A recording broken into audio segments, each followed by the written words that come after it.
Mithila Hindi news Jantar Mantar पर एक दलित पीड़ित का दर्द सुनिए जरा। मेरे भाई का नाम दिनेश कुमार है। सर वो 4 बजे घर से कह के निकला था कि भाई आसपास की दुकानें बंद हैं, और यहाँ पे मैं कुछ सामान दूध वगैरह लेने जा रहा हूँ। मैं देखता हूँ जहाँ दुकान खुली होगी और वहाँ से मैं सामान लेके आऊँगा। तो घर से कह के ये गया था। तो सर हमारे यहाँ रास्ते में से बिहार की पुलिया पड़ती है, तो सर वहाँ से ऊपर से छतों पे से पेट्रोल पंप, पत्थर, ईंटें और सब जने क्या क्या उधर से फेंका जा रहा था। और वहीं से मेरा भाई गुजर रहा था, तो वहाँ से 2-3 गोलियां चली। एक जो मेरे भाई के सर में लगी, सर में लगने के बाद सर जैसे बताया था लोगों ने कि वो वहीं पर दम तोड़ दिया था उसने। तो उसको कोई लेके गया था, वो पहुंचने में भी रास्ता उधर से ब्लॉक था, उसको पहुंचने में भी कम से कम हॉस्पिटल में 2 घंटे करीब का समय लग गया। तो उसका इलाज नहीं हो पाया।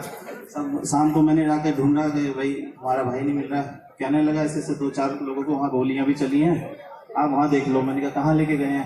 कहने लगा कि जी उनको तो सब जीटीबी हॉस्पिटल लेके गए हैं। तो सर मैंने जाके अननोन में किसी ने भर्ती करा रखा था। सर भाई मैंने उनको पहचाना, अपने भाई को। पूरी रात हॉस्पिटल में रहा सर, उन्होंने वेंटिलेटर पे लगा रखा था।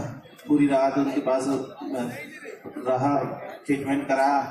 अगले दिन 26 तारीख को उनमें 4-4:30 बजे तक डॉक्टरों ने उसे मृत घोषित कर दिया। बस यही है सर। उसके 2 छोटे छोटे बच्चे हैं, एक 1.25 साल का, एक 1.5 साल का। एक छोटे भाई के साथ ही रहते, माता पिता बूढ़े हैं, और वो एक प्राइवेट जॉब करता था सर, दुर्गापुरी इन्वेटर की दुकान पे। तो सर वो ये है कि बच्चे बहुत दुखी हैं, बहुत परेशान हैं। बच्चे छोटे छोटे हैं, उनको कोई सहारा नहीं है, तो बहुत दुखी हैं। बच्चों को भी कुछ पता भी नहीं है। उसकी घरवाली का रो के बुरा हाल है। मेरी भी हालत 2-3 दिन से बहुत डाउन है। तो सर बस यही कहना चाहता हूँ मैं, जो भी सरकार केंद्र हो, राज्य में हो, जो भी है, कि इस आतंक को रोकें। और उसका क्या कसूर था उसका भाई का, मेरे छोटे छोटे से बच्चे हैं, देना ना देना किसी से कुछ।